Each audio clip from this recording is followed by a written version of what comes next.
আসসালামু আলাইকুম আউযুবিল্লাহি মিনাশ শাইতানির রাজিম বিসমিল্লাহির রহমানির রহিম।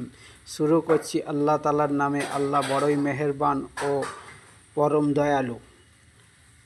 আজকে যে পানিটা সিরাপটা তৈরি করব তাতে পর্যাপ্ত পানি দিয়েছি হাঁড়িতে, আর দিয়েছি অর্জুন ছাল।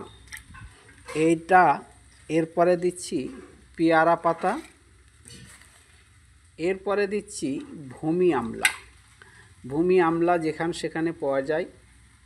এই তেঁতুল পাতার মতো অনেকটা দেখতে হয়, ছোট ছোট, আর এতে আমলার মতো ধরে আছে যেন ভূমি আমলা। এ গ্যাস অম্বল দারুণ সুন্দর কাজ করে, লিভারে দারুণ সুন্দর কাজ করে এটা। এই যে দেখতে পাচ্ছেন, এই যে দানা দানা ধরে আছে পাতাতে, এটা হচ্ছে ভূমি আমলা। এরপরে আমরা দেব আসুদ পাতা। এই যে আমরা অনেকে চিনি, এটা হচ্ছে আসুদ পাতা। এরপরে দেবো আমি আসুদ পাতা। এইটা দেখছেন, আমরা এটা হিন্দিতে 15 নবা বলে, বাংলাতে আমরা গাদকন্যে বলি।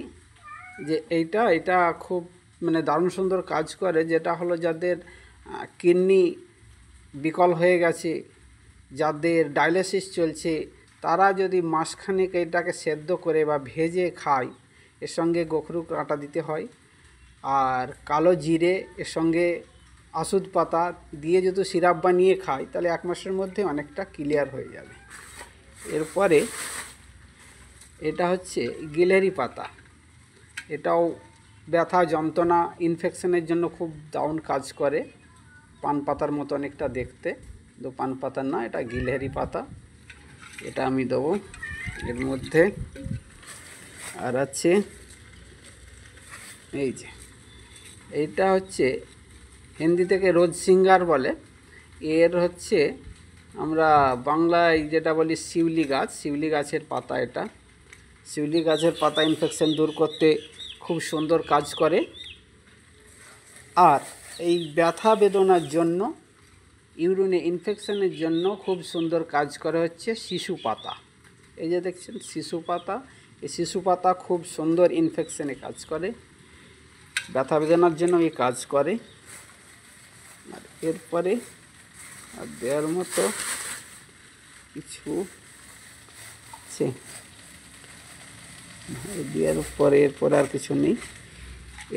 আছে, এরপরে দিতে হবে, আমরা দিয়ে দেবো এতে পর্যাপ্ত। এটা কাঁচাও খাওয়া যায়, কাঁচা খেতে বলে খুব ভালো হয়, কাঁচা খুব দ্রুত গতিতে কাজ করে। এবার দিয়ে দিচ্ছি আমরা এটা, আমাদের কাছে আছে, এটা হচ্ছে মেথি। এটা হচ্ছে মেথি।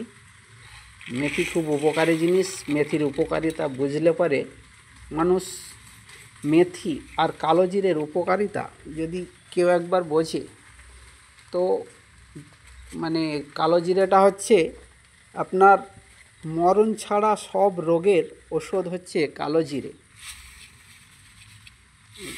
দিয়ে দিলাম কালো জিরে, এতে মেথি দিয়ে দিলাম।